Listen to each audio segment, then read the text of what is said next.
আসসালামু আলাইকুম। প্রজেক্ট এইস এর জীববিজ্ঞান ক্লাসে তোমাদেরকে স্বাগতম।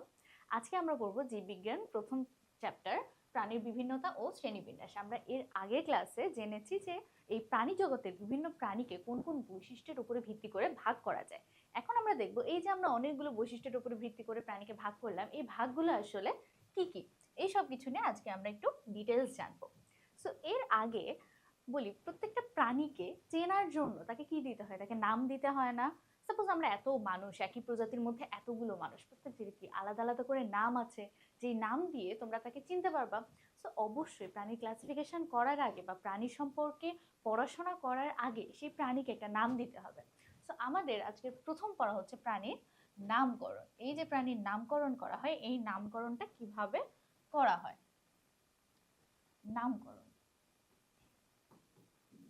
অবশ্যই নামকরণের শর্ত কি? নামকরণের শর্ত হচ্ছে একই নাম যেন দুইটা প্রাণী না পায়। যদি একই নাম দুইটা প্রাণীর থাকে তাহলে আমরা নিশ্চয়ই নাম দিয়ে প্রাণীটাকে আলাদা করতে পারবো না।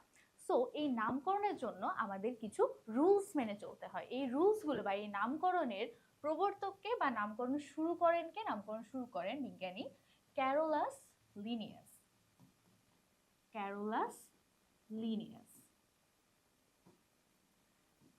ক্যারোলাস লিনিয়াস প্রাণীর নামকরণটাকে কিভাবে করেন? দুইটা শব্দে নামকরণ করেন। প্রথমে একটা শব্দ, দ্বিতীয় একটা শব্দ।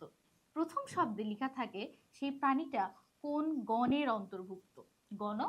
দ্বিতীয়টাতে থাকে হচ্ছে প্রাণীর প্রজাতি। সো এইভাবে একটা প্রাণীর গণ এবং প্রজাতি মিলে যেই নামটা হয়, এই নামকরণটাকে আমরা বলছি দ্বিপদ নামকরণ। কারণ এখানে দুইটা পদ, একটা গণ একটা প্রজাতি, এরকম দুইটা পদ দিয়ে যেহেতু নামকরণ করা হচ্ছে, সেহেতু এইটার নাম হচ্ছে দ্বিপদ নামকরণ। দ্বিপদ নামকরণের জনককে বিজ্ঞানী ক্যারোলাস লিনিয়াস। এই ক্ষেত্রে আমাদের একটা জিনিস জানতে হবে যে কত সালে বিজ্ঞানী ক্যারোলাস লিনিয়াস দ্বিপদ নামকরণ প্রবর্তন করেন। 1758 সালে। 1758 সালে বিজ্ঞানী ক্যারোলাস লিনিয়াস দ্বিপদ নামকরণের প্রবর্তন করেন। এখন এই দ্বিপদ নামকরণের কিছু রুলস আছে। রুলসগুলো তোমরা অলরেডি এর আগের ক্লাসে পড়ে এসেছো, তারপরেও কিছু স্পেশাল রুলস আমি বলে দেই। অবশ্যই কি, প্রথমে আমরা যেটা পড়লাম যে গণ থাকবে, প্রজাতি থাকবে, মানে কি দুইটা শব্দে বা দুইটা পদে নামটা হবে। এই লেটারগুলো, এই পদগুলো কিসে লেখা লেখা থাকবে? ইটালিকে। ইটালিক, যেমন কি ল্যাবেও রোহিটা, এটা কি রুই মাছ। সো এই দুইটাই ইটালিকে লিখতে হবে। তুমি যখন টাইপ করে লিখবা তখন এগুলো টাইপ করা হয় ইটালিক লেটারে। কিন্তু তুমি যখন ক্লাসে লিখবা বা তোমার খাতায় লিখবা, তুমি তো ইটালিকে লিখতে পারবা না। তখন তুমি কিভাবে বোঝাবা যে না এটা নর্মাল, আমাদের ইংলিশ লেটারের থেকে আলাদা কিছু, এটা দ্বিপদ না? তখন এই প্রত্যেকটা গণ ও প্রজাতির নিচে এরকম আলাদা আলাদাভাবে দুইটা দাগ দিতে হবে। গণ প্রজাতির নিচে আলাদা আলাদাভাবে দুইটা দাগ দিয়ে আমি বোঝাবো যে এইটা হচ্ছে এই প্রাণীর দ্বিপদ নাম বা সাইন্টিফিক নেম আমরা যেটাকে বলি। সো এরকম একটা নাম অবশ্যই আমরা একাধিক প্রাণীর ক্ষেত্রে দিব না। এক একটা প্রাণীর তাদের ইউনিক নাম থাকবে। তো এইসব হচ্ছে দ্বিপদ নামকরণ নিয়ে কথাবার্তা। তোমরা অলরেডি আগের ক্লাসে এগুলো সব জেনে এসেছো। এখন দেখো, গত ক্লাসে তোমাদেরকে আমি বলেছিলাম যে একটা প্রজাতির মধ্যে বিভিন্ন প্রাণীদেরও বৈশিষ্ট্যের ডিফারেন্স থাকে।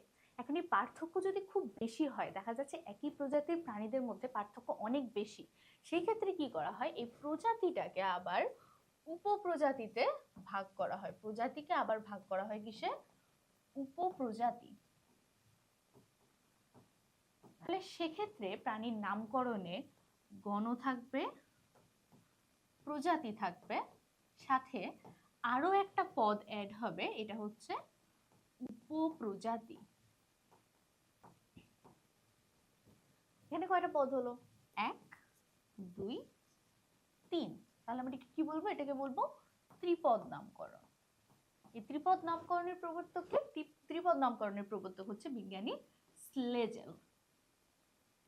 বিজ্ঞানী স্লেজেল, যিনি বেসিক্যালি একজন পাখি বিজ্ঞানী ছিল, পাখিবিদ ছিলেন। তিনি এই প্রজাতির পাশে আরেকটা উপপ্রজাতি অ্যাড করার সিদ্ধান্ত নেন। যেহেতু উনি পাখি বিজ্ঞানী ছিল, তার মানে অবশ্যই কোনো একটা পাখিকে দেখেই ওনার মনে হয়েছে যে না, এটার নামের সাথে একটা উপপ্রজাতি দিলে ভালো হয়, বা একটা উপপ্রজাতি দিলে এটাকে আইডেন্টিফাই করা ইজি হবে। তাহলে কোন পাখি সেইটা আমরা জানি, প্যাসার ডোমেস্টিকাস, এটা হচ্ছে চড়ুই পাখি, ডোমেস্টিকাস। তাহলে কি এটা গণ, এটা প্রজাতি। এখন যে চড়ুই পাখিটা নীলনদ এলাকাতে থাকে সেই উপপ্রজাতিটাকে আবার কি বলে, নিলোটিকাস।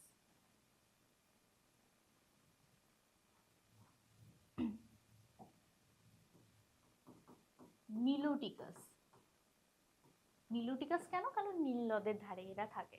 তাহলে এটা কি, এটা গেল গণ, প্রজাতি, উপপ্রজাতি।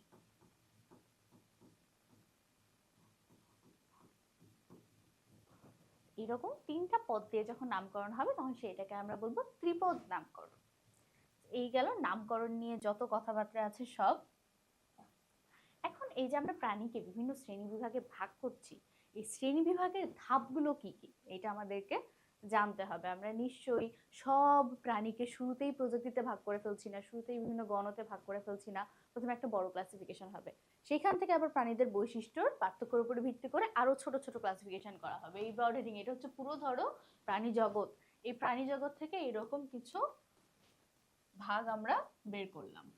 তাহলে এইখানে যতগুলো প্রাণী আছে তাদের সবার বৈশিষ্ট্য তো একদমই সেম হবে না, পার্থক্য থাকবে। এইখান থেকে তখন কি আরো ভাগ হবে, সাপোজ এখান থেকে আরো কিছু ভাগ করা হইলো।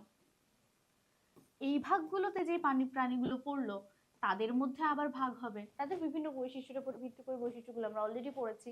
তো এই যে ধাপ, এক একটা ধাপ, এই ধাপগুলোর নিশ্চয়ই একটা নাম থাকতে হবে যে কোন ধাপে আমরা প্রাণীদেরকে ভাগ করছি। তো এই ধাপটা আমাদেরকে জানতে হবে। কি কি ধাপ আছে, প্রথমে হচ্ছে রাজ্য, পর্ব, শ্রেণী, বর্গ, গোত্র, গণ, প্রজাতি। এটা লেখার নিয়ম হচ্ছে এইভাবে, একটু বাঁকা করে এটা লিখতে হয়, রাজ্য, পর্ব, শ্রেণী, বর্গ, গোত্র, গণ, প্রজাতি। এটা ইংলিশ টার্মিনোলজি গুলো আমাদেরকে একটু জানতে হবে। রাজ্য হচ্ছে কি, কিংডম, কিংডম। পর্ব হচ্ছে ফাইলাম, শ্রেণী ক্লাস, বর্গ হচ্ছে অর্ডার, গোত্র হচ্ছে ফ্যামিলি, গণ হচ্ছে জেনাস, আর প্রজাতি হচ্ছে স্পেসিস। তার মানে পুরো প্রাণী জগৎকে আমরা একটা রাজ্যের মধ্যে কল্পনা করতে পারি যে এটা হচ্ছে একটা রাজ্য। এই রাজ্যটাকে কি বলে, অ্যানিমেলিয়া। অ্যানিমেলিয়া। আমরা জানি অ্যানিমাল মানে কি, অ্যানিমাল মানে হচ্ছে প্রাণী। তাহলে প্রাণী জগৎ যদি আমি বোঝাতে চাই তাহলে সেটাকে কি বলবো, আমরা অবশ্যই অ্যানিমেলিয়া বলবো। তাহলে এই অ্যানিমেলিয়ার মধ্যে বিভিন্ন পর্ব আছে, কিছু কিছু পর্ব আছে। কি কি পর্ব আছে সেটা আমরা জানবো।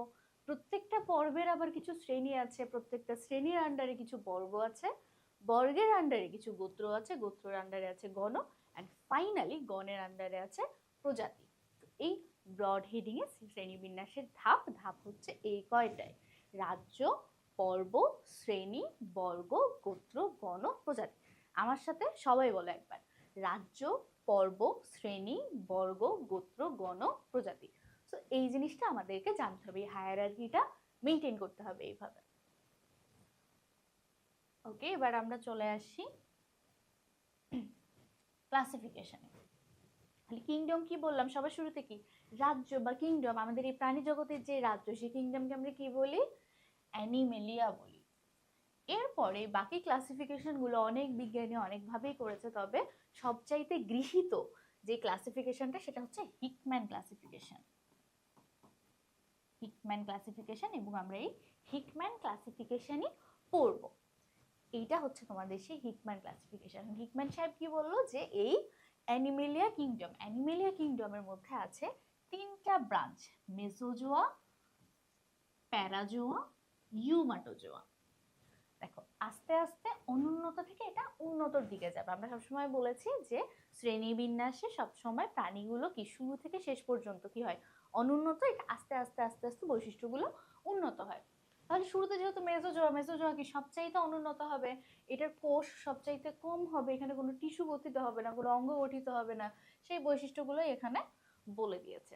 Next step is Parazoa. প্যারাজোয়াতে কি থাকবে, এখানে মেসোজোয়ার থেকে একটু বেশি কোষ থাকবে, গঠনটা তাদের থেকে ভালো হবে, বাট স্টিল প্যারাজোয়াও কিন্তু কোনো টিস্যু বা অঙ্গতন্ত্র গঠন করে না।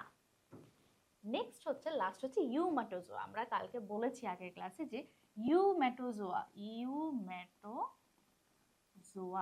ইউ যদি থাকে কোনো কিছুর নামের শুরুতে যদি ইউ থাকে, তার মানে সেটা হচ্ছে সবচাইতে বেশি উন্নত। ইউ মানে হচ্ছে সবসময় মনে রাখবে ইউ মানে ভালো। তো ইউম্যাটোজোয়া মানে কি সব উন্নত বৈশিষ্ট্যগুলো এর মধ্যে থাকবে। এখানে কোষ অনেক বেশি থাকবে, এদের কোষগুলো মিলে টিস্যু হবে, টিস্যু মিলে অঙ্গ হবে, আর ম্যাক্সিমাম ক্ষেত্রে এই অঙ্গগুলো মিলে একটা তন্ত্র গঠন করবে। তো অ্যানিমেলিয়ার মধ্যে তাহলে আমরা কি বললাম, মেসোজোয়া, প্যারাজোয়া, ইউম্যাটোজোয়া। আমাদের পড়ার, আমরা মেসোজোয়া নিয়ে এই চ্যাপ্টারে কিছু পড়বো না, আমাদের এখানে মেসোজোয়া নিয়ে পড়াশোনা কিছু নাই। আমাদের পড়াশোনা হচ্ছে এই প্যারাজোয়া আর ইউম্যাটোজোয়াকে নিয়ে। প্যারাজোয়ার মধ্যে কি আছে, প্যারাজোয়ার মধ্যে ফাইলাম আছে পুরিফেরা অ্যান্ড প্ল্যাকোজোয়া। দেখো এখানে আমরা অনেকগুলো ফাইলাম দেখতে পাচ্ছি, অলরেডি আমরা কিংডম ব্রাঞ্চ পার করে এসেছি, বাকি সব হচ্ছে ফাইলাম। ফাইলামের বাংলা আমরা কি পড়েছিলাম, ফাইলাম মানে হচ্ছে পর্ব। এখন এরকম কতগুলো টোটাল, এখানে কতগুলো পর্ব আছে সেটা আমাকে জানতে হবে। টোটাল পর্ব, হিকম্যান ক্লাসিফিকেশনের টোটাল পর্বের সংখ্যা হচ্ছে 33টা। এই 33টার মধ্যে 9টা হচ্ছে মেজর পর্ব, আর বাকি 24টা হচ্ছে মাইনর পর্ব। 24টা, আচ্ছা আমি একটু লিখে দেই। দেখো পর্ব, পর্বের মধ্যে মেজর পর্ব হচ্ছে 9টা, মাইনর পর্ব 24টা, তাহলে টোটাল কত, 33টা। তো এই হচ্ছে ফাইলাম বা প্রাণী জগতের পর্বের কথাবার্তা। এখন পর্ব কি কি আছে দেখো, প্যারাজোয়ার মধ্যে আছে পুরিফেরা, প্ল্যাকোজোয়া, ইউম্যাটোজোয়ার মধ্যে আছে নিডারিয়া, টিনোফোরা, দেন রেডিয়াটা, বাইল্যাটেরিয়া, এগুলো তো হচ্ছে গ্রেড ফাইলামে, যেগুলো সবই হচ্ছে ফাইলাম। তাহলে এতগুলো কি পড়তে হবে, এই যে 33টা ফাইলামের নাম, 33টা ফাইলামের নামই কি আমি মুখস্থ রাখবো? না, তোমার কখনোই 33টা ফাইলামের নাম মুখস্থ রাখতে হবে না। তোমাকে কোনটা মুখস্থ রাখতে হবে, এই যে মেজর পর্ব 9টা, অবশ্যই অবশ্যই মেজর 9টা পর্ব আমাদেরকে মুখস্থ রাখতে হবে। মেজর পর্ব 9টা পর্ব তোমাদেরকে নিয়ে আসবো। তার বাইরে এইখানে স্লাইডে আর কি কি আছে দেখো, এই ছকের মধ্যে আমি একটু দেখি। অলরেডি কিন্তু আমাদের এই জিনিসগুলো পড়া হয়ে গেছে। যেমন দেখো এই রেডিয়াটা, বাইলেটেরিয়া, আমরা ইউম্যাটোজোয়ার মধ্যে কি পড়েছিলাম, আমরা পড়েছিলাম যে এটা অঙ্গতন্ত্র গঠন অধিকাংশ ক্ষেত্রেই করে, করতেও পারে নাও পারে, তাহলে যেটা করবে সেটা হচ্ছে উন্নত। বাইলেটেরিয়া কি ত্রিস্তরী, মানে এটা উন্নত, এটা অবশ্যই সুগঠিত অঙ্গতন্ত্র থাকবে। আর এইটার দেহে টিস্যু গঠন হলেও অঙ্গতন্ত্র গঠিত হয় না। তো এই গেল দুইটা গ্রেড। এই দুইটা গ্রেডের মধ্যে বায়োলেটেরিয়াতে আবার কি আছে, অ্যাসিলোমেট, সিউডোসিলোমেট, ইউসিলোমেট। অলরেডি সিলোম নিয়ে আমরা কথা বলে ফেলেছি, সো তোমরা জানো অ্যাসিলোমেট কি, সিউডোসিলোমেট কি, ইউসিলোমেট কি। আর অ্যাসিলোমেট যে প্রাণীগুলো আছে বলেছিলাম আগের দিন যে অ্যাসিলোমেট কি, শুরুর তিনটা হচ্ছে অ্যাসিলোমেট, তার প্লাটিহেলমিনথিস, নিডারিয়া, পরিফেরা, এগুলো সবই অ্যাসিলোমেট। সিউডোসিলোমেট কোনটা, এই যে 4 নাম্বারটা, আর বাকি সবগুলোই হচ্ছে তোমার মলাস্কা, অ্যারেলিডা, আর্থ্রোপোডা, এগুলো সবই ইউসিলোমেট। এর বাইরে কোন মাইনর পর্ব অ্যাসিলোমেট, কোন মাইনর পর্ব সিউডোসিলোমেট, এগুলো তোমাদের লেভেলে এত মুখস্থ করার দরকার নাই। আমরা শুধু মেজর পর্বগুলো নিয়ে জানবো, ঠিক আছে? তাহলে আমরা আসি মেজর পর্বতে।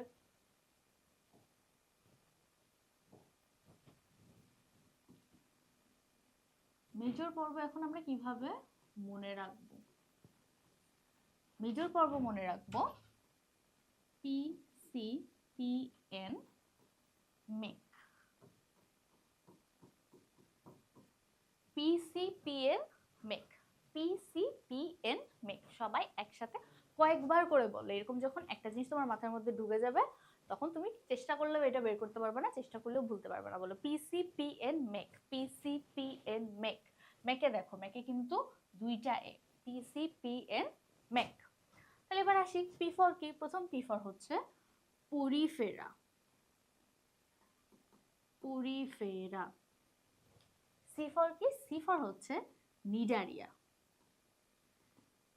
তারপর নিডারিয়া তো এন দিয়ে শুরু হওয়ার কথা, ন দিয়ে যেহেতু শুরু হচ্ছে না, নিডারিয়ার শুরুতে কিন্তু একটা সি আছে, সেটা সাইলেন্ট থাকে।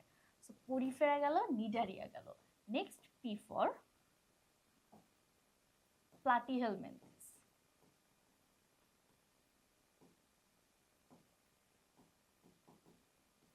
Platyhelminthes. N for Nematoda. Nematoda. M for Mollusca. A for Annelida. Next A for Arthropoda.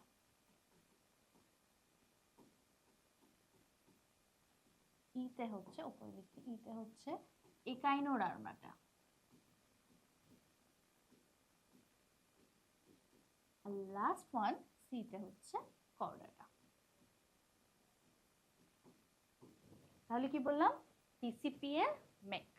PCPN MEC. P for Porifera, C for Nidaria, আবার P for Platyhelminthes, Nematoda, Mollusca, Annelida, Arthropoda, Echinodermata, Chordata. So এইটা আমরা একদম serially মুখস্থ রাখবো, নিজের নামের মতো করে মুখস্থ রাখতে হবে যে কোনটা কোন পর্ব। তোমাকে যখন কেউ জিজ্ঞেস করে তোমার নাম কি, তুমি কি চিন্তা করো? তোমাকে চিন্তা করা লাগে? এক সেকেন্ডও কিন্তু চিন্তা করা লাগে না। সো এইরকম ভাবে কিছু কিছু জিনিস তোমাকে মনে রাখতে হবে, সারা জীবনে সব জায়গাতে লাগবে যে এই মেজর পর্ব কোনটা, কত নাম্বার মেজর পর্ব। তুমি যেখানে যেই পরীক্ষায় দিতে যাও না কেন, কত নাম্বার মেজর পর্ব কোনটা, এটা তোমাকে মুখস্থ রাখতেই হবে। তাহলে আমি কিভাবে বললাম? PCPN MEC। পিতে আবারও বলো, পিতে কি? পিতে হচ্ছে Porifera. Porifera, Cnidaria, Platyhelminthes, Nematoda, Mollusca, Annelida, Arthropoda, Echinodermata, Chordata. Okay, এই হচ্ছে আমাদের মেজর পর্ব। এবার আমরা এই মেজর পর্বগুলো নিয়ে একটু ডিটেলস করবো যে কোন মেজর পর্বের বৈশিষ্ট্যটা কিরকম, কিভাবে এই জিনিসগুলোকে একই সাথে নিয়ে আসা হলো, সেটাতে কি কি বৈশিষ্ট্য দেখা যায়, কিভাবে কি হয়, সবকিছু আমরা জানবো। শুধু একটা বেসিক তোমরা সবসময় মনে রাখবা, আমি অলরেডি বেশ কয়েকবার এটা তোমাদেরকে বলেছি যে যত নিচ থেকে উপরের দিকে যাবে বা এখানে যত বাম থেকে ডানে যাবে তত বৈশিষ্ট্য উন্নত হতে থাকবে। বৈশিষ্ট্য কি হবে? উন্নত হবে। তাহলে মনে রাখো এর মধ্যে সবচাইতে বেশি অনুন্নত হচ্ছে কে? পরিফেরা। আর সবচাইতে বেশি উন্নত হচ্ছে কে? কর্ডাটা। মধ্যখানের বৈশিষ্ট্যগুলোর চেঞ্জও দেখবা সেই রকম, যেটা আস্তে আস্তে অনুন্নত থেকে উন্নতর দিকে যাচ্ছে।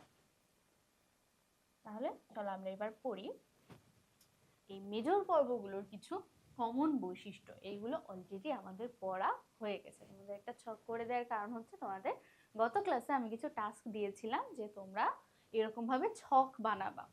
তো আমি কিন্তু দেখবো তোমরা এই টাস্কগুলো করেছো কিনা। এটার একটা এক্সাম্পল আমি তোমাদেরকে এখানে দিয়ে দিলাম যে দেখো এখানে কিন্তু অনেক ইনফরমেশন। এই পুরো ছকটা থেকে তোমাদের অনেক এমসিকিউ আসতে পারে, অনেক ভাবে এই একটা ছক থেকে 100টা এমসিকিউ বানানো পসিবল। সো তুমি যদি শুধু এইটুকু মনে রাখতে পারো তাহলে কিন্তু তোমার এই চ্যাপ্টারের অলরেডি একটা এমসিকিউ এখান থেকে অবশ্যই তুমি কমন পাবা। তাহলে দেখো প্রথমে কি মেজর পর্বের নাম, যেটা কি বললাম? Porifera, Cnidaria, Platyhelminthes, Nematoda, Mollusca, Annelida, Arthropoda, Echinodermata, Chordata. তো এটা আমরা অলরেডি পড়ে ফেলেছি। কোনটার নামকরণ কে করে এটা তোমাদের একটু পড়তে হবে। নামকরণের থেকে মোস্ট ইম্পর্টেন্ট তোমাদের হচ্ছে এই তিনটা ছক, এই তিনটা কলাম খুবই ইম্পর্টেন্ট। মাত্রা, সিলোম আর ভ্রূণস্তর। তোমরা যারা প্রথম ক্লাসটা করেছো তারা কিন্তু অলরেডি এই জিনিসটা পড়ে ফেলেছো, তাদের সবার অলরেডি এটা মুখস্থ হয়ে যাওয়ার কথা। কি বলেছিলাম যে মাত্রা, মাত্রা শুরু হবে কি দিয়ে? কোষ দিয়ে। তাহলে প্রথমটা হচ্ছে শুধু কোষ। কয়েকটা কোষ মিলে কি তৈরি করবে? কয়েকটা কোষ মিলে টিস্যু তৈরি করবে। সেকেন্ড হচ্ছে কোষ টিস্যু। টিস্যুগুলো মিলে কি তৈরি করে? অঙ্গ তৈরি করে, টিস্যু অঙ্গ। সেখান থেকে অঙ্গতন্ত্র, এবং অঙ্গতন্ত্র থেকে বেশি তো উন্নত আর কিছু নাই। তাহলে আলটিমেটলি পরের সব কয়টা অঙ্গতন্ত্রই হবে। সেম দেখো একটু আগেই বললাম অনুন্নত থেকে উন্নতর দিকে যাবে, আলটিমেটলি কিন্তু সেটাই হচ্ছে। সিলোমের ক্ষেত্রে দেখো প্রথম তিনটা হচ্ছে কি অ্যাসিলোমেট। এদের মানে কি? মানে হচ্ছে নাই এদের সিলোম। 4 নাম্বারটা কি করছে? 4 নাম্বারটা অনেক বুদ্ধিমান, ও বলতেছে আমার সিলোম নাই, আমি একটা ভুয়া সিলোম নিয়ে বসে থাকবো। তোমরা বুঝতেও পারবে না আমার সিলোম আছে কি নাই। তাহলে এরকমের যে ভুয়া সিলোম বা ভ্রান্ত সিলোম, এটা কার থাকে? নেমাটোড। নেমাটোডের হচ্ছে সিউডোসিলোমেট এটা। বাকি সব কয়টা কি ইউসিলোমেট। ইউ মানে হচ্ছে বলেছি, ইউ মানে ভালো বা উন্নত। যে উন্নত যে বৈশিষ্ট্যগুলো যাদের থাকে তাদের নামের শুরুতে একটা করে ইউ লাগায় দেয়। নেক্সট স্টেপ কি? নেক্সট হচ্ছে ভ্রূণস্তর। ভ্রূণস্তর প্রথমটা কি? 1 নাম্বারটা 1, 2 নাম্বারটা 2, পরের সবগুলো 3। কারণ 3টার বেশি হওয়া সম্ভব না। যদি 3টার বেশি 4টা হতে পারতো তাহলে তো 4 নাম্বারটা 4 হতো, পরেরটা তার থেকে বেশি হতো, বাট ত্রিস্তরই হচ্ছে সবচাইতে বেশি উন্নত। তাহলে 3 থেকে 9 নাম্বার পর্যন্ত বাকি সব কয়টাই হবে হচ্ছে ত্রিস্তরী। এখন গত ক্লাসে তোমাদের উদাহরণগুলো বলার সময় প্রতিসাম্যতা বা ক্লিভেজ এগুলো উদাহরণ বলার সময় আমি কিন্তু সংখ্যা ইউজ করেছিলাম, 15 ইউজ করেছিলাম, 8 ইউজ করেছিলাম, তারপরে কত 679 ইউজ করেছিলাম। এটা কি, সেটা খণ্ডকায়নের নাম্বার ছিল। সো এই যে নাম্বারগুলো ইউজ করেছিলাম, নাম্বারগুলো কি এখন বুঝতে পারছো? এই যে মেজর পর্বের নাম্বার, পরিফেরা 1, নিডারিয়া 2, প্লাটিহেলমিনথেস 3, 4, 5, 6, 7, 8, 9। তো এইগুলো হচ্ছে পর্বের নাম্বার দিয়ে দিয়ে আমরা মনে রেখেছিলাম। তো বিষয়গুলো ক্লিয়ার তোমাদের কাছে? এইবার আসো আমরা পরিফেরাতে যাই। আমাদের প্রথম পর্ব হচ্ছে পরিফেরা। দেখো পরিফেরা, আমি নামটাকে যদি একটু লিখি, শুরুতে কি আছে? পোর। এই পোর শব্দের অর্থ হচ্ছে ছিদ্র। যেখানে পোর দেখবা, পোর মানে হচ্ছে ছিদ্র। পরিফেরের নাম পরিফেরা কেন হলো? কারণ এইটার গায়ে অসংখ্য ছিদ্র থাকে। তোমরা ছোট বুঝতে পারতেছো কিনা? এই যে দেখো, এইগুলো সবই কিন্তু ছিদ্র। এই যে দেখো, এটা একটা ছিদ্র, এটা ছিদ্র, এগুলো অসংখ্য ছিদ্র থাকে। তাহলে এই প্রাণীগুলোকে ছিদ্র ধারণ করে এই প্রাণীগুলো, তাই এদেরকে বলা হয় পরিফেরা, বা বাংলায় এদেরকে বলে ছিদ্রালো প্রাণী। পরিফেরা বা ছিদ্রালো প্রাণী। এগুলো কিসের মতো হয় দেখতে? স্পঞ্জের মতো। আমাদের গোসল করা স্পঞ্জ দেখেছো না? অনেক সময় গোসল করা যে স্পঞ্জ বা লুফা ইউজ করি, সেটা কিরকম? সেইখানে অনেক ছিদ্র থাকে, অনেকগুলো ছিদ্র একটা আরেকটার সাথে যুক্ত হয়। তো আমাদের এই পরিফেরা পর্বের প্রাণীগুলো ওই রকম স্পঞ্জের মতো দেখতে, তাই এদেরকে স্পঞ্জি প্রাণীও বলা হয়। তাহলে কি বলে এদেরকে? ছিদ্রালো প্রাণী বা স্পঞ্জি প্রাণী বলা হয়। ঠিক আছে, এরপরে তাহলে এদের কিছু বৈশিষ্ট্যের মধ্যে আমরা আসি। পরিফেরার এখানে যতগুলো বৈশিষ্ট্য লেখা আছে, তুমি তার থেকে বেশি কিছু বৈশিষ্ট্য কিন্তু অলরেডি জানো। এটার আগেও তুমি অলরেডি কিছু পড়ে এসেছো। কি কি পড়েছো? দেখো, প্রথম বৈশিষ্ট্য তুমি তো লিখতেই পারো যে এটা একটা কোষীয় মাত্রার প্রাণী। তুমি জানো অলরেডি, তুমি ছকে পড়েছো। তুমি লিখতে পারো যে এটা হচ্ছে একস্তরী বা এরকম কিছু লিখতে পারো, আগের ছকে আমরা পড়লাম। তারপর আমরা কি বললাম? এটা হচ্ছে অ্যাসিলোমেট। সেগুলো কিন্তু আমরা জানি। তোমাকে যখন পরীক্ষাতে লিখতে দিবে, ধরো একটা ছবি দিয়ে দিল তোমাকে, এরকমই একটা স্পঞ্জের ছবি দিয়ে দিল উদ্দীপকে, দিয়ে বললো যে উক্ত প্রাণীর কিছু বৈশিষ্ট্য লিখো। তাহলে অলরেডি এখানে কয়টা আছে? 1, 2, 3, 4, 5, 6, 7, 7টা বৈশিষ্ট্য আমরা এখানে জানি অলরেডি। ওই পাশে আমরা 3টা জেনেছি। তার আগে আমরা কি পড়েছি? প্রতিসাম্যতার ওখানে পড়েছি, এটা ক্লিভেজ পড়েছি। এটা কি খণ্ডকায়িত না অখণ্ডকায়িত? এটা হচ্ছে অখণ্ডকায়িত। তাহলে এই বৈশিষ্ট্যগুলো কিন্তু আমরা জানি। তুমি ইজিলি 11টা থেকে 12টা বৈশিষ্ট্য লিখে দিয়ে আসতে পারবা এই স্লাইডটা পড়ার পর। ঠিক আছে, অলরেডি তুমি 4-5টা বৈশিষ্ট্য জানো, এখানে আমরা আরো কিছু জানবো। সো আলটিমেটলি তুমি 11টা-12টা বৈশিষ্ট্য এমনি লিখে দিয়ে আসতে পারবে। এখন আমরা আসো বৈশিষ্ট্যগুলো জানি। পিনাকোডার্ম, কোয়ানোডার্ম। এখানে পিনাকোডার্ম আর কোয়ানোডার্ম কি জিনিস? আমরা এর আগে ভ্রূণ স্তরের সময় পড়েছিলাম যে এটা হচ্ছে বাইরের একটা স্তর, এটা হচ্ছে ভেতরের একটা স্তর। বাইরেরটাকে আমরা বলেছিলাম অ্যাক্টোডার্ম, ভেতরেরটাকে আমরা বলেছিলাম এন্ডোডার্ম। বাট এইটা যেহেতু দ্বিস্তরী প্রাণী না, এদের এরকম অ্যাক্টোডার্ম বা এন্ডোডার্ম এগুলো এভাবে সুগঠিত হয় না। এদের জাস্ট 2টা সেলের লেয়ার থাকে। কি কি? পিনাকোডার্ম, কোয়ানোডার্ম। অলরেডি আমরা বলেছি ডার্ম মানে কি? ডার্ম মানে ত্বক। এদের যদি এটা সুগঠিত ভাবে অ্যাক্টোডার্ম বা এন্ডোডার্ম তৈরি করতো, তাহলে কিন্তু আমরা এটাকে অ্যাক্টোডার্ম, এটাকে এন্ডোডার্মই বলতাম। বাট এরকম সুগঠিত ভাবে তৈরি করে না। এই জন্য এদের কোষের গঠনের উপরে ভিত্তি করে, কোষটা দেখতে কিরকম, সেই দেখতে কিরকম এটার উপরে ভাগ করে এটার নাম হয়েছে কি? পিনাকোডার্ম, কোয়ানোডার্ম। বাইরের দিকে থাকে হচ্ছে পিনাকোডার্ম, আর ভেতরের দিকে থাকে হচ্ছে কোয়ানোডার্ম। দ্বিস্তরী প্রাণীতে এই একটোডার্ম আর এন্ডোডার্মের মধ্যে কি ছিল? মধ্যে ছিল হচ্ছে মেসোগ্লিয়া। আর এখানে মধ্যে থাকবে কি বলেছিলাম? মধ্যে যেটাই থাকবে সেটার নাম হচ্ছে মেসো। তাহলে এখানেও মেসো থাকবে, এটা কিন্তু মেসোগ্লিয়া থাকবে না। কারণ মেসোগ্লিয়া থাকলে কি সেটা দ্বিস্তরী হয়ে যায়। তো মেসোগ্লিয়া ডেভেলপড হয়নি জন্যই তো এটা দ্বিস্তরী না, তার থেকে একটু অনুন্নত। সেখানে মেসোগ্লিয়া থাকে না। এইটার মধ্যে যে অকোষীয় স্তরটা থাকে সেইটাকে আমরা বলি মেসো হিল। তাহলে পরিফেরার গঠনটা কিরকম হলো? পরিফেরার গঠনে বাইরে হচ্ছে পিনাকোডার্ম, ভেতরে কোয়ানোডার্ম, মধ্যখানে যেটা থাকে সেটার নাম মেসো, এটার নাম হচ্ছে মেসো হিল। এই হচ্ছে এটার গঠন, মানে এটা ছোট গঠন। আমি যদি কেটে এটাকে দেখি তাহলে আমরা এরকম একটা গঠন পাবো।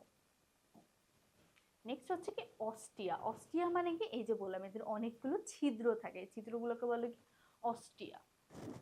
আচ্ছা, আমি যদি একটা চিত্র এঁকে তোমাদেরকে বোঝাই জিনিসটা, তাহলে দেখো চিত্রটা হবে এরকম।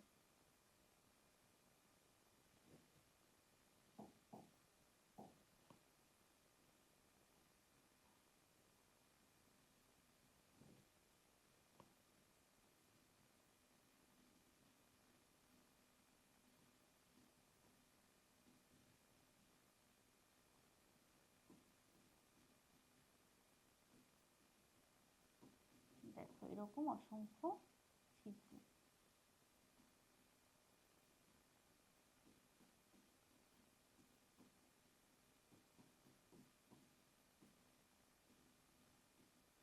এটা এরকম, এই পাশেও সেম থাকে।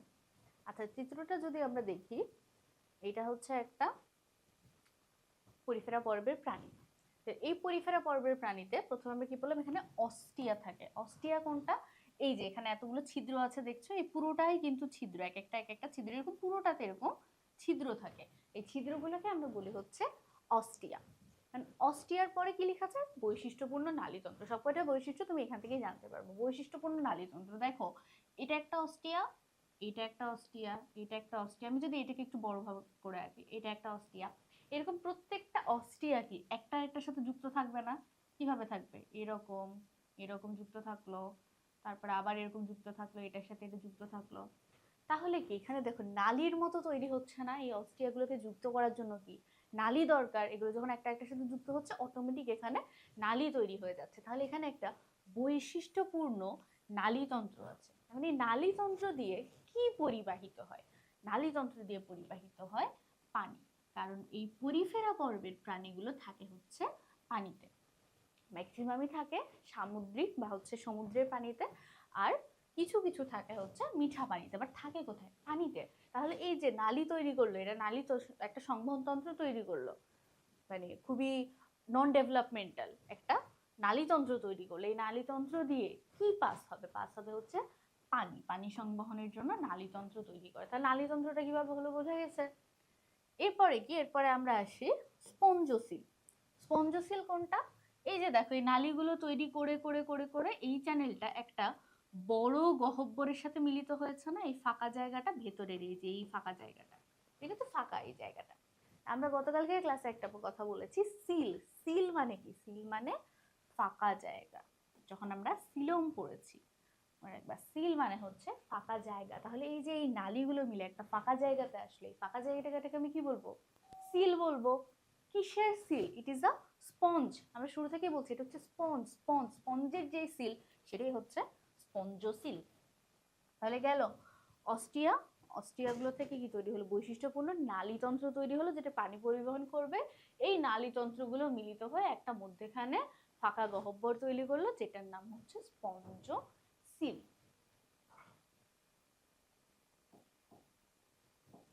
আচ্ছা, এরপরে কি স্পিকিউ স্পঞ্জিন। স্পিকিউ স্পঞ্জিন এই জিনিসগুলো কি? তোমার আমার দেহের কাঠামো দেয় কোনটা? এই যে আমি দাঁড়িয়ে আছি, আমার বডির যে একটা স্ট্রাকচার, এই স্ট্রাকচারটা কে দিয়েছে? এই যে আমার হাড় আছে, আমার তরুণাস্থি আছে, আমার পেশি আছে, এই অস্থি তরুণাস্থি পেশি এগুলো মিলে আমার বডি স্ট্রাকচার দিয়েছে না? তাহলে এই পরিফেরা পর্বের প্রাণীর বডি স্ট্রাকচারটা কে দিবে?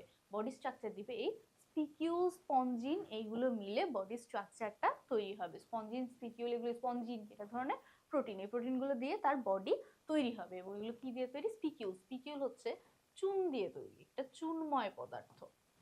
যে চুনময় পদার্থ দিয়ে তার বডির কাঠামোটা গঠিত হয়। ঠিক আছে। আরেকটা কি? কোয়ানোসাইট। আমরা অলরেডি কিন্তু কোয়ানোডার্ম, অলরেডি একটা কোয়ানো পড়েছি এখানে, এটার সাথে মিল রেখে আরেকটা কি? কোয়ানোসাইট। সাইট মানে কি? সাইট মানে হচ্ছে কোষ।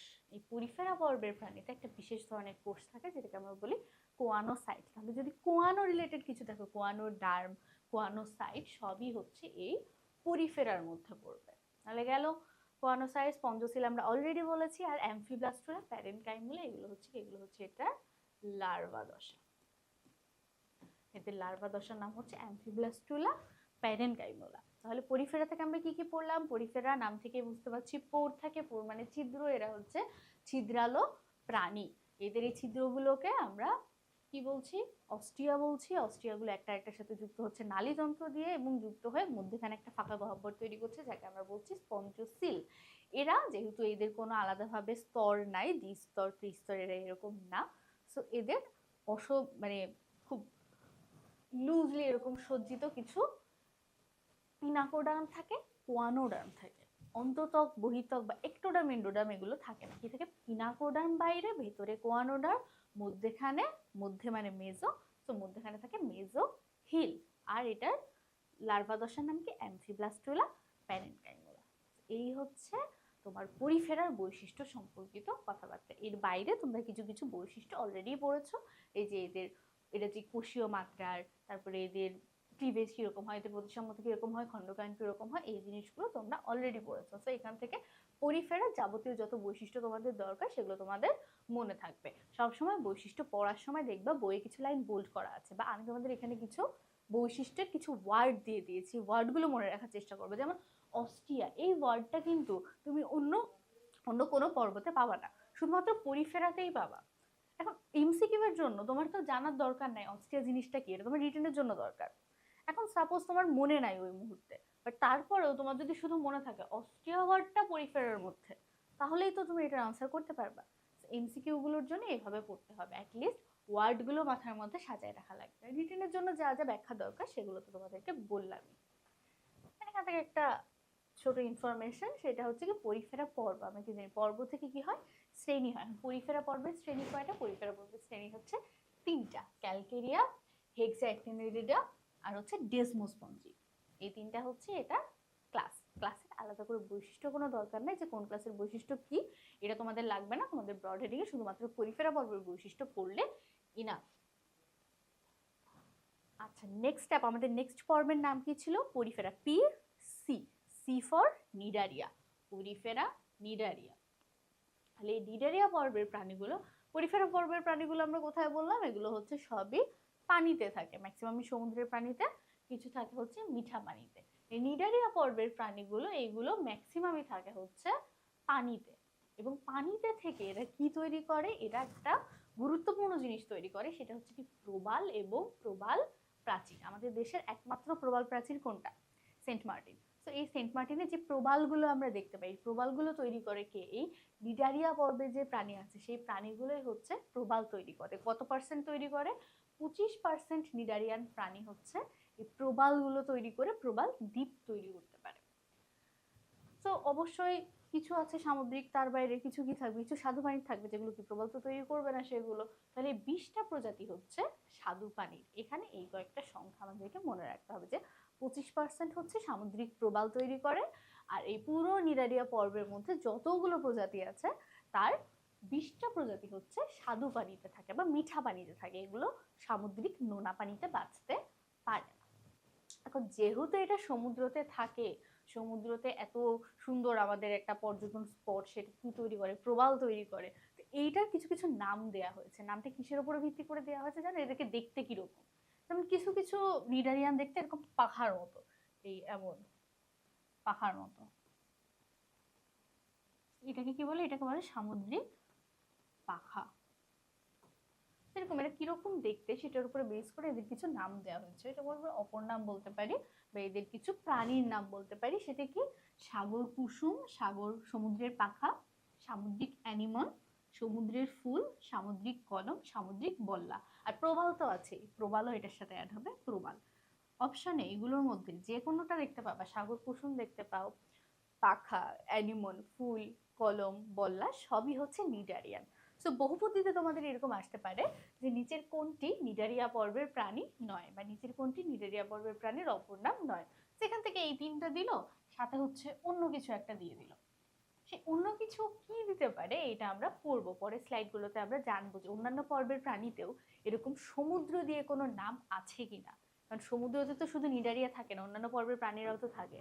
তো ওদের যদি সমুদ্র দিয়ে পরে কোনো একটা নাম দেয়া হয়, তাহলে সেই নামগুলো কি আমাদেরকে জানতে হবে। আপাতত আমরা নিডারিয়া পর্বে তাহলে কি কি হলো? সাগর কুসুম, সাগর পাখা, সামুদ্রিক অ্যানিমন, সমুদ্রের ফুল, সামুদ্রিক কলম, সামুদ্রিক বল্লা। এদের মধ্যে এই যে সামুদ্রিক বল্লা, এটা হচ্ছে সবচাইতে বড় জেলিফিশ। সবচাইতে বড় জেলিফিশ হচ্ছে কি? সামুদ্রিক বল্লা। তাহলে মনে থাকবে এইটুকু, নিডারিয়া পর্বের প্রাণীর এই হচ্ছে বেসিক কথাবার্তা। এরপর আমরা আসি নিডারিয়ার বৈশিষ্ট্য। নিডারিয়ার বৈশিষ্ট্য আমরা এখানে কিছু পড়বো, আর এর থেকেও বেশি ভাস্টে আমরা একদম A to Z সবকিছু জানবো আমাদের সেকেন্ড চ্যাপ্টারে। সেকেন্ড চ্যাপ্টারে যখন আমরা হাইড্রা পড়বো, হাইড্রা হচ্ছে কি? হাইড্রা নিডারিয়া পর্বের প্রাণী। সো অলরেডি ওখানে আমাদের সবকিছু পড়তেই হবে। এর বাইরে এখানে আমাদের কি কি দরকার সেই জিনিসগুলো আসো আমরা জেনে নেই। প্রথমে ডিপ্লোব্লাস্টিক, এইটা তোমরা অলরেডি জানো। কিভাবে জানো? ডিপ্লো মানে কি? ডিপ্লো মানে হচ্ছে দুই। ওই যে ব্লাস্ট থেকে দুইটা স্তর তৈরি হয়েছিল, দ্বিস্তরী প্রাণী হয়েছিল গ্যাস্ট্রুলা দশাতে, তখনই এটাকে আমরা কি বলবো? দুইটা যেহেতু স্তর, এই জন্য এদেরকে বলা হয় ডিপ্লোব্লাস্টিক প্রাণী। ঠিক আছে? ডিপ্লোব্লাস্টিক, বা বাংলাতে যদি আমি বলি, বাংলাটা তোমাদের কাছে পরিচিত, দ্বিস্তরী প্রাণী। স্তরগুলো কি কি ছিল তাহলে আমরা একটু মনে করি। ছিল একটোডার্ম, একটোডার্ম আর এন্ডোডার্ম। এই এন্ডোডার্মটাকে অনেক সময় বলা হয় গ্যাস্ট্রোডার্ম। গ্যাস্ট্রোডার্ম। তাহলে এগুলো অলরেডি আমাদের জানা ইনফরমেশন। এই দুইটার মধ্যে কি ছিল? একটোডার্ম আর এন্ডোডার্মের মধ্যেখানে, একটোডার্ম আর এন্ডো দুইটার মধ্যে আবারও কি? মেসো। দুইটার মধ্যে গ্লু হিসেবে কাজ করছিল, তাহলে কি? মেসোগ্লিয়া। এই মেসোগ্লিয়ার বৈশিষ্ট্য অলরেডি আমরা পড়ে ফেলেছি কি? এটা হচ্ছে অকোষীয় জেলির মতো আঠালো। এই তিনটা ওয়ার্ড সবসময় মনে রাখতে হবে। তাহলে ডিপ্লোব্লাস্টিক পড়া হয়ে গেছে, মেসোগ্লিয়া পড়া হয়ে গেছে। দুইটার মধ্যেখানে থাকে মেসোগ্লিয়া। এখন তোমার যদি কোশ্চেন আসে, দেখবা এই কোশ্চেনটা অনেক জায়গায় পাবা তোমরা, বোর্ড কোশ্চেন, অ্যাডমিশন টেস্টের কোশ্চেন। কোনটি মেসোগ্লিয়ার বৈশিষ্ট্য নয়? অপশানে থাকবে কি? অকোষীয়, জেলির মতো আঠালো। একটা অপশন থাকবে কি? কোষীয়। তাহলে আনসার কি? আনসার হচ্ছে কোষীয়। কারণ মেসোগ্লিয়া যদি কোষীয় হইতো, এটা তো একটা কোষ স্তরই হতে পারতো, তাহলে কি তিনটা কোষ স্তর হয়ে যেত, বাট এটা কিন্তু কোনো কোষীয় অংশ নয়। তাহলে গেল ডিপ্লোব্লাস্টিক, মেসোগ্লিয়া। এরপরে মেটাজেনেসিস। মেটাজেনেসিস, এই মেটাজেনেসিস মানে কি? মেটাজেনেসিস মানে হচ্ছে এদের দেহে যৌন আর অযৌন দুইটা পর্যায়ে থাকে। যৌন অযৌন দুইটা পর্যায়ে থাকে। সেই দুইটা পর্যায়ের নাম হচ্ছে কি? এই যে নেক্সট, মেডুসা আর পলিপ। পলিপটা হচ্ছে অযৌন দশার নাম, পলিপ। আর মেডুসা হচ্ছে যৌন দশার নাম, মেডুসা। তাহলে এদের দেহে কি হয় জানো? প্রথমে ধরো পলিপ তৈরি হলো, পলিপটাকে একটা অযৌন দশা, এই পলিপ থেকে কি হয়? মেডুসা। মেডুসাটা কি? যৌন। তারপরে আবার কি? সেখান থেকে পলিপ, পলিপ থেকে মেডুসা। এই যে তাদের জীবন চক্র, এটা হচ্ছে তার জীবনের একটা চক্র। এই জীবন চক্রে যৌন দশাও থাকে, অযৌন দশাও থাকে। এইটা কি বলা হয়? মেটাজেনেসিস। তাহলে মেটাজেনেসিসে কি কি দশা থাকে? যৌন দশা থাকে, অযৌন দশা থাকে। যৌন যে দশা সেটার নাম মেডুসা, অযৌন যে দশা সেটার নাম পলিপ। এখন পলিপ কেমন, মেডুসা কেমন, এটাও আমরা একটু জানবো। আমাদের পরের পয়েন্টটাই হচ্ছে মেডুসা আর পলিপ। তাহলে দেখো আমি যদি আরেকটা ছবি আঁকাই এখানে, এরকম এরকম একটা প্ল্যাটফর্মে, ধরো নিচে এটা মাটি বা সাগরের তলদেশ বা কোনো একটা পাথর, যে কোনো কিছু হইতে পারে, এটার সাথে আটকে আছে এইরকম, এটা হচ্ছে পলিপ। আর মেডুসা কিরকম? মেডুসা হচ্ছে এইরকম। আমরা জেলিফিশ দেখেছি না? জেলিফিশ আমরা টিপিক্যালি যেরকম দেখি,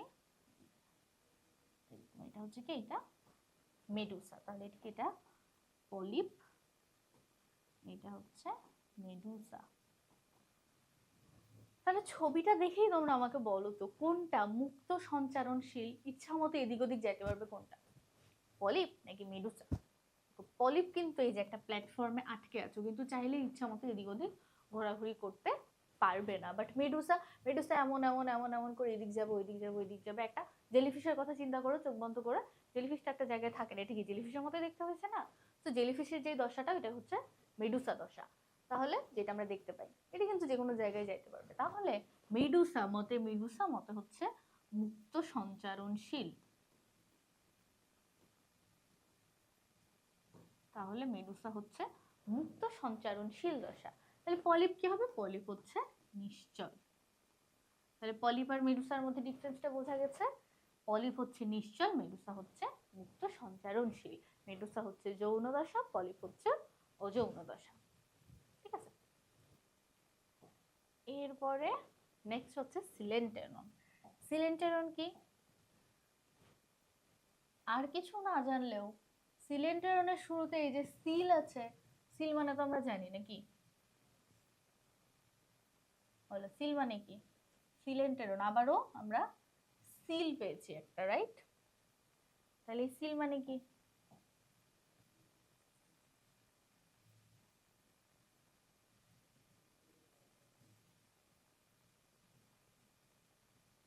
বলো, ঝটপট বলে ফেলো, সিল মানে কি?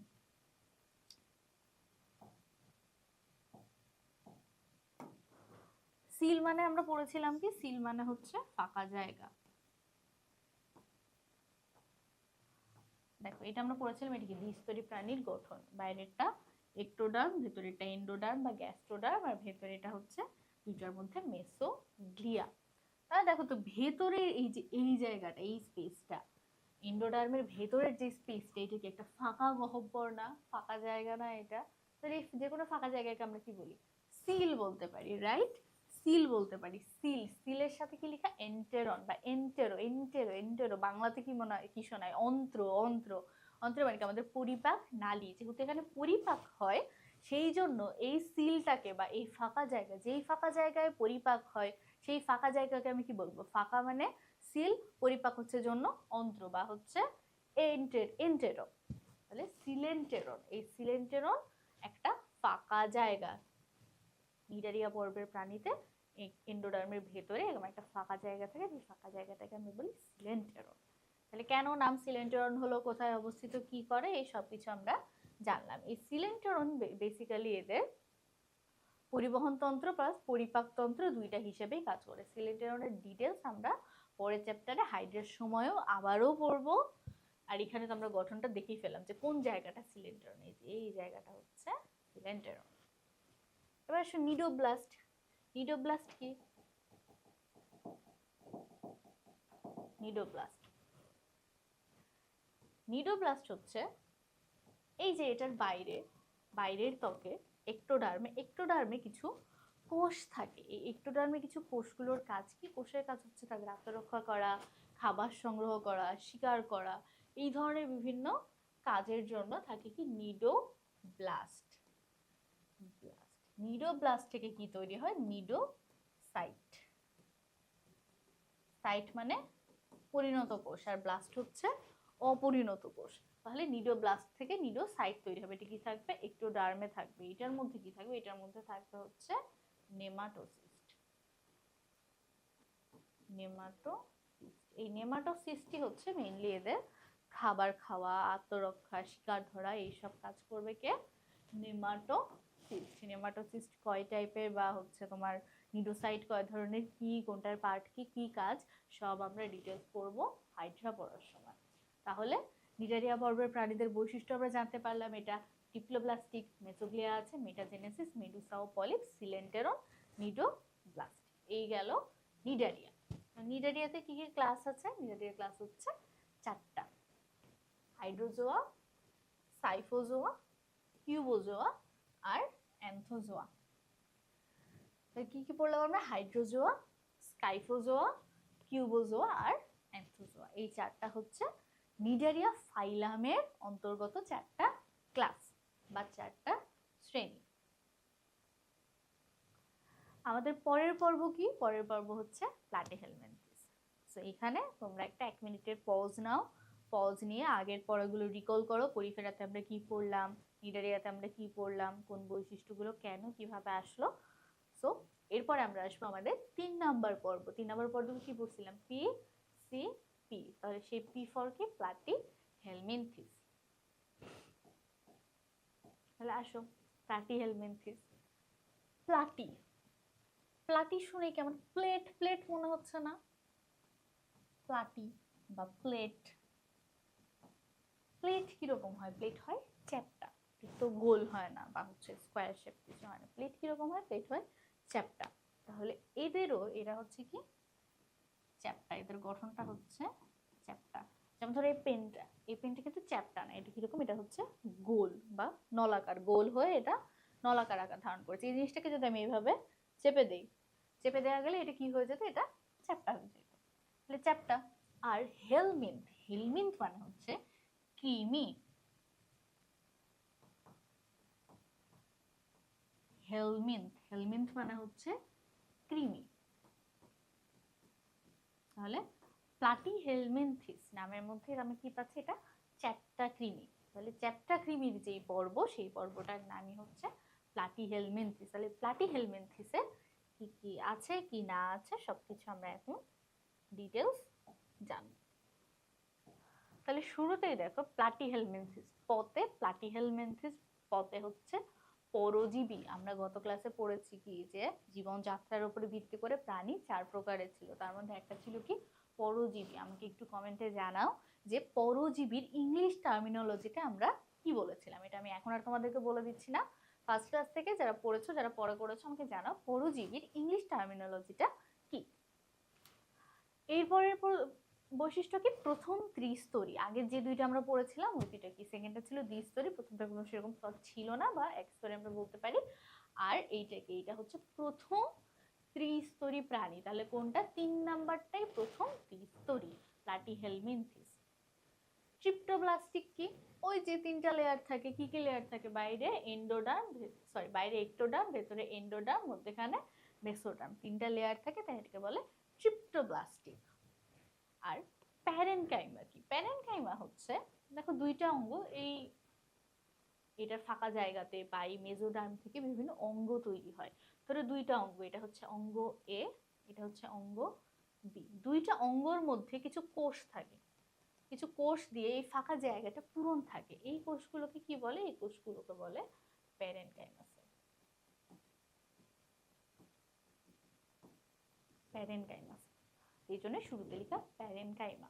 কেন এটা শুরুতে লেখা? দেখো প্লাটিহেলমিনথিস প দিয়ে শুরু, পতে প্যারেনকাইমা, পতে প্রথম পরজীবী, পতে প্রথম ত্রিস্তরী। তাহলে ত্রিস্তরের 3টা স্তরের জন্য ট্রিপ্টোব্লাস্টিক। এখন পরের গুলো আমরা পড়তেছি। দেখো প্যারেনকাইমা বা মেজেনকাইম যে কোনোটাই থাকতে পারে এখানে। দুইটা অঙ্গের মধ্যে আইদার প্যারেনকাইমা বা মেজেনকাইম জাতীয়, এগুলো কোষ, কোষের টাইপ। এই কোষগুলো দিয়ে ফাঁকা জায়গাটা পূরণ থাকে। প্যারেনকাইমা দিয়ে থাকতে পারে, মেজেনকাইম দিয়েও থাকতে পারে। এবার আসি হুক। হুক কি? আমরা পড়েছিলাম পরজীবী বা আমরা এখানে যকৃতকৃমির উদাহরণ দিয়ে তোমাদেরকে বলেছিলাম, এই যে যকৃতকৃমি, যকৃতকৃমি কি প্লাটিহেলমিনথিসের অন্তর্গত। সে কি করবে? সে তোমাদের থেকে রক্ত শোষণ করে নেবে। রক্ত শোষণ করার জন্য কি তোমার বডির সাথে আটকে থাকতে হবে না, বাইরে না ভেতরে। সাপোজ একটা যোগের কথা চিন্তা করো, যোগ যদি তোমার বডিতে আটকায়, তাহলে কি দিয়ে আটকাবে? সে তার হুক দিয়ে আটকাবে, একটা হুক দিয়ে সে ওখানে আটকে যাবে। তাহলে অবশ্যই এইটার দেহে কোন একটা হুক বা চোষক থাকতে পারে, যে চোষক দিয়ে সে ব্লাডটা শুষে নিবে বা তার যেটা দরকার, তার যে পুষ্টি দরকার সেই পুষ্টিটা শুষে নিবে। এই জন্য প্লাটিহেলমিনথিস প্রাণী কি থাকে? হুক থাকে বা চোষক থাকে এদের। মেজেনকাইম তো পড়লাম, এরা হচ্ছে নরম, নরমের সাথে আরেকটা নকি নিষেক অভ্যন্তরীণ, এদের দেহে ভেতরেই নিষেক হয়, বাহ্যিক নিষেক হয় না। এতক্ষণে দেখো আমরা এতক্ষণ যা পড়লাম, পরিফেরা পড়লাম, নিডারিয়া পড়লাম, এদের কিন্তু সেরকম কোনো সুগঠিত রেচন অঙ্গ, শ্বসন অঙ্গ বলো, সংবহন অঙ্গ বলো, এগুলো কিন্তু কিছু ছিল না। কিন্তু কি আস্তে আস্তে এগুলো অ্যাপেয়ার করবে। আমরা যত দেখবো, যত আমরা উন্নতির দিকে যাচ্ছি, আমরা বলেছিলাম তত এই বৈশিষ্ট্যগুলো অ্যাপেয়ার করবে। তাহলে দেখো এখানে রেচনের জন্য কিন্তু কিছু কোষ আছে।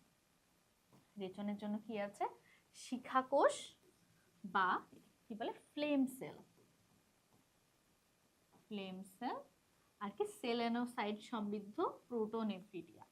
এটা যদি মনে নাও থাকে, এটা হচ্ছে অ্যাডিশনাল। শিখা কোষটা অবশ্যই মনে রাখতে হবে, শিখা কোষটা জানতেই হবে। শিখা কোষ এমসিকিউ এর জন্য খুবই খুবই ইম্পর্টেন্ট, এটা একদম 5 স্টার টপিক শিখা কোষ।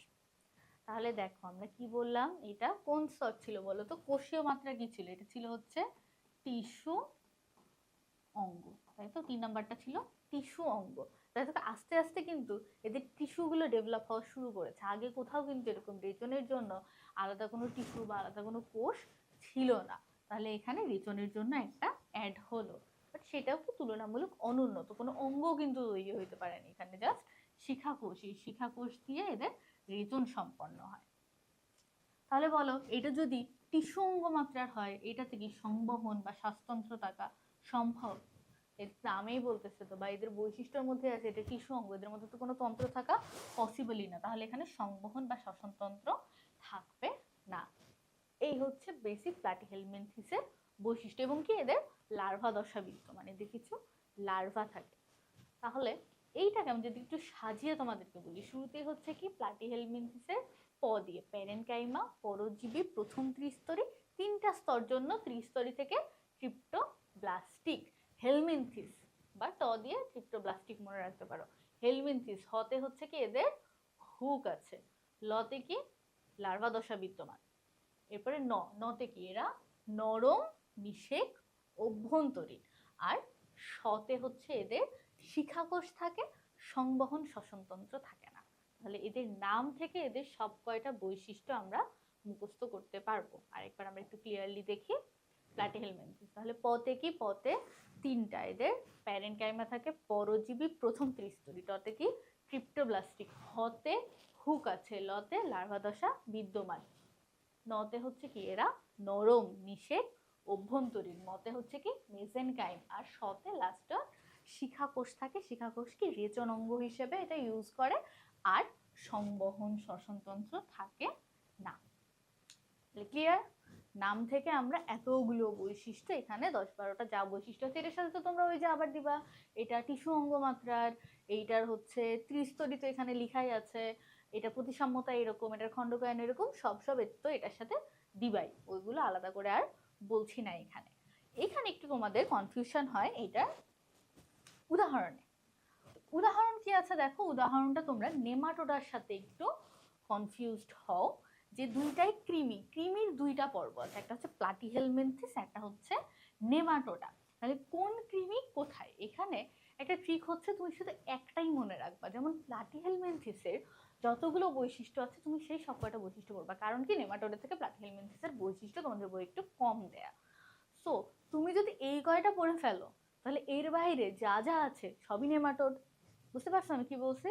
তাহলে আমরা প্লাটিহেলমিনথিসের যতগুলো বৈশিষ্ট্য তোমার বইয়ে আছে বা যতগুলো ইম্পর্টেন্ট বৈশিষ্ট্য তোমার দরকার সেগুলো আমি পড়বো, এর বাইরে যা যা আছে সবই হচ্ছে নেমাটোড। অপশনে যা দেখবা যে এটা নাই, এটাই তার মানে নেমাটোড। তাহলে এখানকার ট্রিকটা কি? ট্রিকটা হচ্ছে স্যামনের যকৃতে ফিতাকৃমি রক্ত খায়। স্যামনের যকৃতে ফিতাকৃমি রক্ত খায়। কার? ওই যে স্যামন মাছ। স্যামন মাছের কোত্থেকে খায়? যকৃত থেকে। কে রক্ত খায়? ফিতাকৃমি। তাহলে আসো, প্রথমে হচ্ছে স্যামন, তারপরে কি যকৃত, এখান থেকে যকৃত কৃমি, তারপরে কি ফিতা, ফিতাতে ফিতাকৃমি, তারপরে কি রক্ত। এই রক্তকৃমি কি করে? এটা একটা রোগ করে, রোগটাকে বলে সিস্টোসোমিয়াসিস। আচ্ছা বাংলাতে লিখি, সিস্টোসোমিয়াসিস।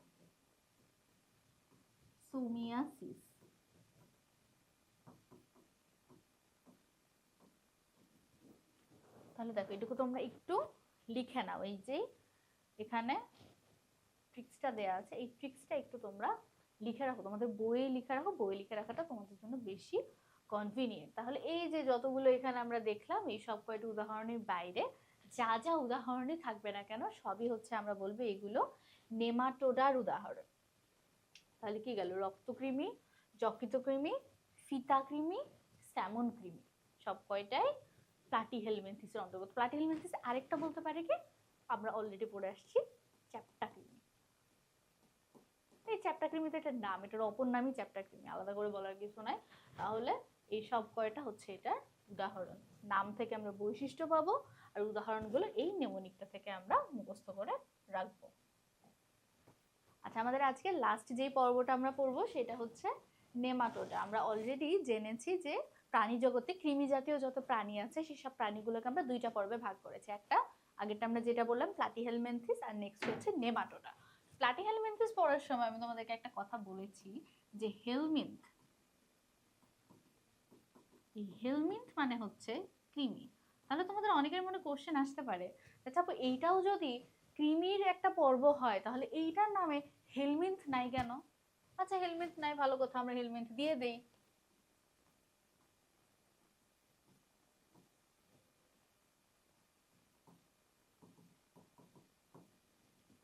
তাহলে এই নেমার সাথে বা নেমাটোর সাথে আমরা হেলমিন্থ যোগ করে দিলাম। এই পর্বের আরেকটা নাম হচ্ছে নেমাথেলমিন্থ।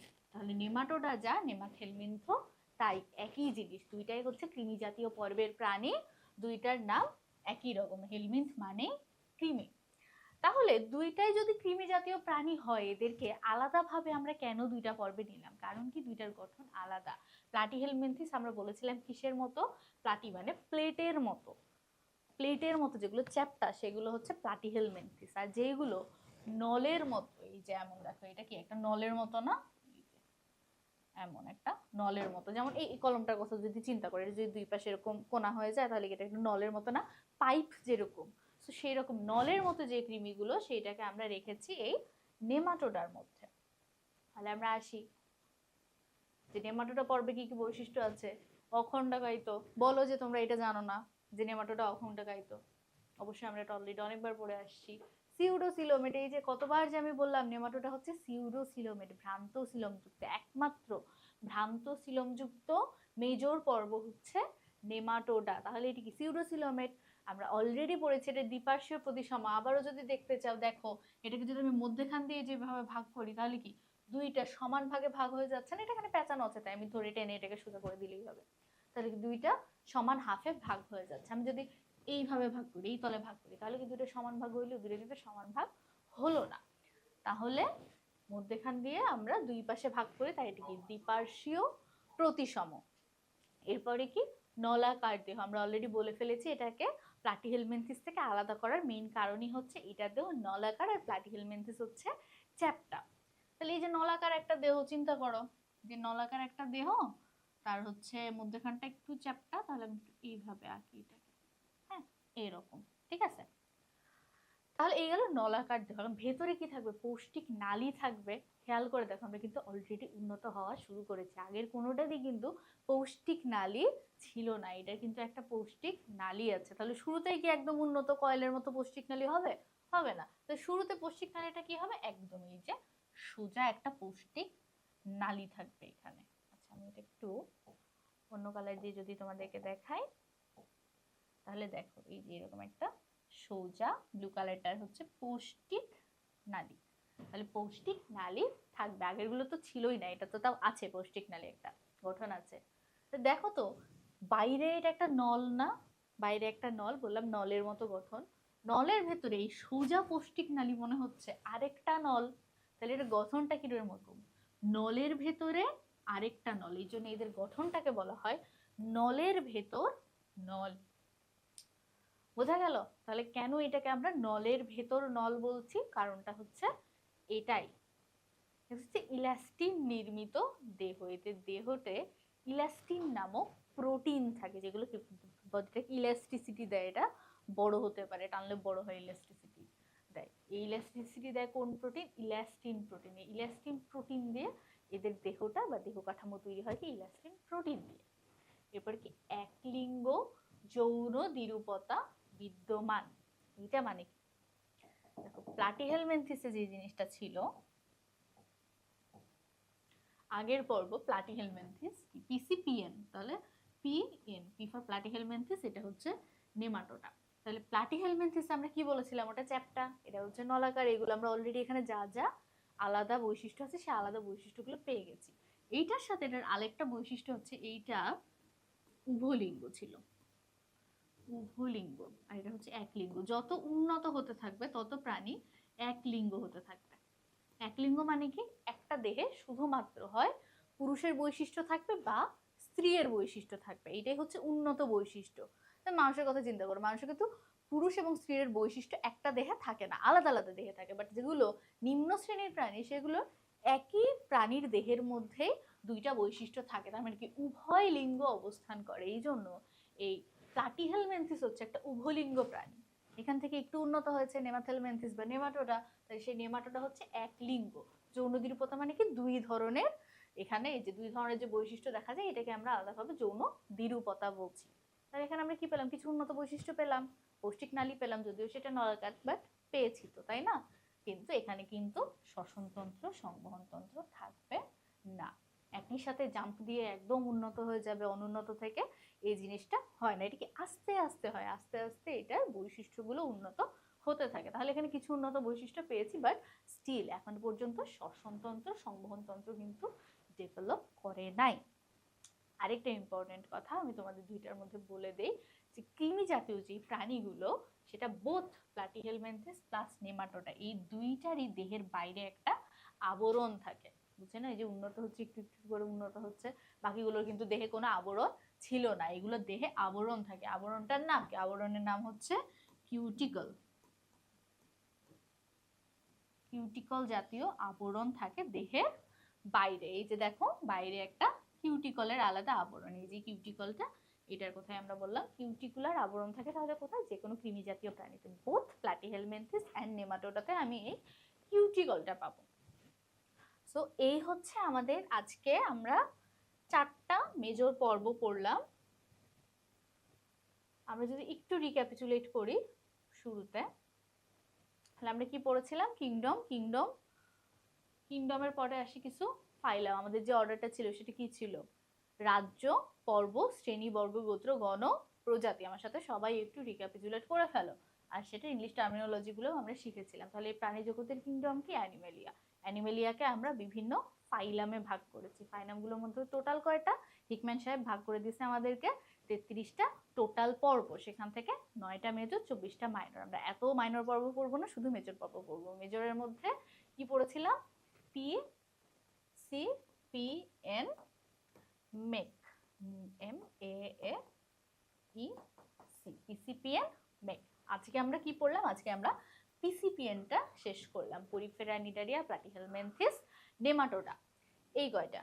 তাহলে কি হলো? আস্তে আস্তে আমরা দেখলাম যে বৈশিষ্ট্যগুলো শুরু থেকে শেষ পর্যন্ত উন্নতর দিকে গেল। পরিফেরাতে আমরা যেরকম শুধুমাত্র স্পঞ্জের মতো একটা প্রাণী নিয়ে পড়া শুরু করেছিলাম, সেইখানে আস্তে আস্তে আমরা পরিফেরার পরে আসলাম নিডারিয়া। নিডারিয়াতে তাদের কিছু বৈশিষ্ট্য উন্নত হলো, যেমন এখানে আমাদের মেটাজেনেসিস দেখা গেল, মেসোগ্লিয়া দেখা গেল, মেডুসা, পলিপ বা সিলেন্টেরন এই ধরনের গহ্বর দেখা গেল। এই গহ্বরগুলো থেকে আলটিমেটলি কি তৈরি হবে? আরেকটু উন্নত হবে যখন প্রাণী, তখন এই গহ্বরগুলো আর থাকবে না, গহ্বরের জায়গায় অঙ্গ, তন্ত্র এগুলো গঠন হইতে থাকবে। তাহলে এখানে আমরা সেরকম পেলাম যে কিছু কোষ পাইলাম, শিখা কোষ। খুব খুব খুব ইম্পর্টেন্ট। এই পুরো আজকের পুরো স্লাইড থেকে যদি একটা কোশ্চেন ইম্পর্টেন্ট হয় সবচাইতে বেশি, তাহলে সেটাকে এই প্লাটিহেলমিনথিস, এই প্লাটিহেলমিনথিসের শিখা কোষ। তো প্লাটিহেলমিনথিস খুবই ইজি ভাবে আমরা পড়েছি, কিভাবে? নাম দিয়ে। নামের মধ্যে এটা সব বৈশিষ্ট্য আছে, দেখো যত বৈশিষ্ট্য এখানে লেখা সব নামের লেটারের মধ্যে আছে। এখানে আমরা একটা নেমোনিক শিখেছি, এই নেমোনিক দিয়ে আমরা প্লাটিহেলমিনথিসের সব উদাহরণ মনে রাখবো। হ্যাঁ, এই যে নেমাটোডাতে, তাহলে নেমাটোডার উদাহরণগুলো কি হলো? নেমাটোডার উদাহরণ হলো বাকি যা আছে সেটা তোমার হতে পারে গোল কৃমি, চোখ কৃমি, চাবুক কৃমি। ওইখানে যে 5টা উদাহরণ আমি দিয়েছিলাম, যে কয়টা উদাহরণ দিয়েছিলাম, তার বাইরে যত উদাহরণ পাবা সবই হচ্ছে তোমার নেমাটোডার অন্তর্গত। সো আমরা ওই কয়টা মুখস্থ রাখবো সবসময়, তার বাইরে অপশনে যেটাই দেখবো সেটাই বলবো নেমাটোডা। এই হচ্ছে মোটামুটি আমাদের আজকের ক্লাস। আজকের ক্লাসে যে উদাহরণগুলো বলেছি, যে বৈশিষ্ট্যগুলো বলেছি, তোমরা এগুলো একটু নোট করে রাখবা। আমি সবসময় প্রেফার করি কি, যে ক্লাসে যে কথাগুলো বলি বা ক্লাসে যেভাবে সাজিয়ে দিই সেগুলো যেন তোমরা একটু নোট করে রাখো। নোট করে রাখলে কি হয়? তোমার পড়তে ইজি হয়, পড়ার সময় তোমার জিনিসটা রিক্যাপিচুলেট করতে সহজ হয়, তোমার মনে হয় যে হ্যাঁ এই সময় এই কথাটা বলেছিল, এইভাবে বুঝাইছিল। সো তোমরা একটু নিজেরা খাতায় এটা নোট করবা, আজকের ক্লাসে কি কি বুঝতে পারোনি সেটা আমাকে জানাবা। আর নেক্সট ক্লাসে আমরা বাকি যেই পর্বগুলো আছে বাকি সেই পর্বগুলো ডিটেলস বলবো। টিল দেন থ্যাংক ইউ, তোমাদেরকে অনেক ধন্যবাদ আমাদের সাথে থাকার জন্য। আজকের ক্লাস এই পর্যন্ত।